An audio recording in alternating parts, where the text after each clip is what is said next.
आगामी विधानसभा निवडणुकीत काँग्रेस पक्ष 135 जागा लढणार असल्याची चर्चा आहे। काँग्रेस 135 जागांचा प्रस्ताव देणार आहे असं सूत्रांकडून कळतंय। तर विदर्भात काँग्रेस 55 जागांचा प्रस्ताव देणार आहे असं देखील सूत्रांकडून कळतंय। महाविकास आघाडीच्या बैठकीत काँग्रेस पक्ष प्रस्ताव देणार असल्याची माहिती सुद्धा आहे। मुंबईत काँग्रेस पक्ष 15 जागा लढणार असल्याची माहिती सध्या समोर येते। एकूणच मवियाच्या जागा वाटपासंदर्भात आता काँग्रेसनं हालचालींना सुरुवात केलेली आहे। आगामी विधानसभा निवडणुकीत काँग्रेस पक्ष 135 जागा लढणार असल्याची चर्चा आहे। आगामी विधानसभा निवडणुकीत काँग्रेस पक्ष 135 जागा लढणार असल्याचं म्हटलं जात आहे। काँग्रेस 135 जागांचा प्रस्ताव मवियाला देणार असल्याची देखील माहिती आहे। यामध्ये सर्वाधिक जागा या विदर्भाच्या असतील। काँग्रेसकडे 55 जवळपास जागा आहेत विदर्भाच्या। या जागा काँग्रेसला मिळण्याची शक्यता वर्तवली जाते, किंबहुना त्या जागा आपल्याला मिळाव्यात असा सूर काँग्रेसकडून उमटताना दिसतोय। महाविकास आघाडीच्या बैठकीत काँग्रेस पक्ष आपला प्रस्ताव ठेवणार आहे। अगदी सुरुवातीपासून जर पाहिलं लोकसभा निवडणुकीनंतर किंबहुना लोकसभा निवडणुकीच्या निकालानंतर काँग्रेसचा आत्मविश्वास मवियामध्ये काहीसा दुणावल्याचा पाहायला मिळतोय। कॉन्फिडन्स वाढलेला आहे, त्यामुळे अर्थातच तेव्हापासूनच चर्चा होती विधानसभा निवडणुकी संदर्भात बार्गेनिंग पॉवरमध्ये काँग्रेसचा पारडं हे जड मानलं जाईल, किंबहुना बार्गेनिंग पॉवर काँग्रेसकडे असेल। त्या दृष्टीने काँग्रेस हालचाली करेल असं म्हटलं जात होतं आणि तीच परिस्थिती विधानसभा निवडणुकीत आपल्याला पाहायला मिळते। काँग्रेस 135 जागांची तयारी करत असल्याचं देखील कळतंय।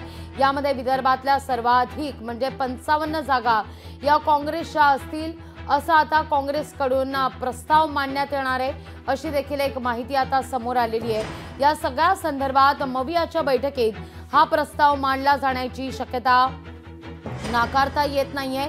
या सगळ्याविषयी अधिक माहिती घेण्याकरता थेट जाते आमचे प्रतिनिधी विनोद राठोड यांच्याकडे। विनोद, खरं तर याला पार्श्वभूमी आहे लोकसभा निवडणुकांच्या निकालाची। लोकसभा निवडणुकीचा जेव्हा निकाल लागला त्यानंतर राज्यात आपण जर पाहिलं तर काँग्रेसचं पारडं हे जड मानलं जात आहे। तेव्हा चर्चा सुरू झालेली होती की विधानसभा निवडणुकीमध्ये काँग्रेस बार्गेनिंग पॉवर काँग्रेसकडे असेल, तसंच चित्र आता आपल्याला पाहायला मिळतंय।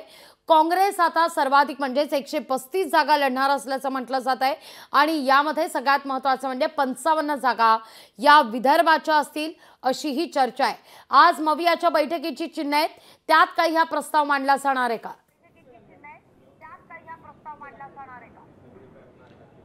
नक्की आपल्याला माहिती आहे की लोकसभा निवडणुकीनंतर काँग्रेस पक्षाची जी ताकद आहे ती वाढताना पाहायला मिळाली आहे।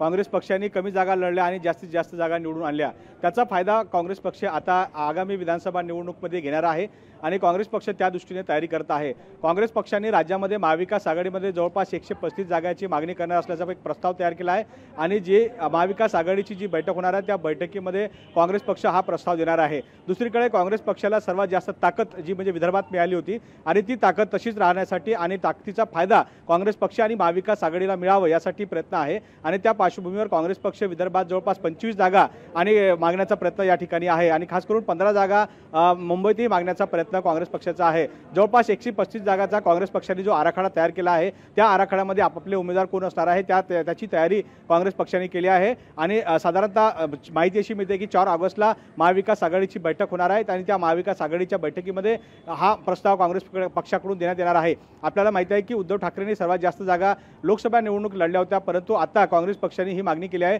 की त्यावेळेस तुम्ही लोकसभामध्ये जास्त जागा लढल्या, परंतु यावेळेस विधानसभेमध्ये काँग्रेस पक्षाला जास्त जागा मिळायला पाहिजेत आणि त्या दृष्टीने काँग्रेस पक्षाची ताकद वाढवण्याचा प्रयत्न या माध्यमातून केला जात आहे आणि काँग्रेस पक्ष एकंदरीत या दृष्टिकोनातून जर विचार केला तर काँग्रेस पक्ष महाविकास आघाडीमध्ये सर्वात मोठा मुद्दा लक्षात येतोय। खरं तर असं एक सूत्र देखील ठरलं असल्याचं म्हटलं जात आहे, जिथं ज्याची ताकद जास्त तिथं त्याला जागा जास्त, असं मवियाचं एक सूत्र ठरलं असल्याचं देखील मवियाच्या नेत्यांकडून सूर उमटतोय। त्यामुळे या काँग्रेसच्या प्रस्तावावर आगामी काळात नेमकं काय घडतंय हे पाहणं महत्त्वाचं असेल। तुर्तास धन्यवाद विनोद, तुम्ही दिलेल्या सविस्तर माहिती करता। लोकशाही मराठी ऐका, पहा, जागरूक रहा।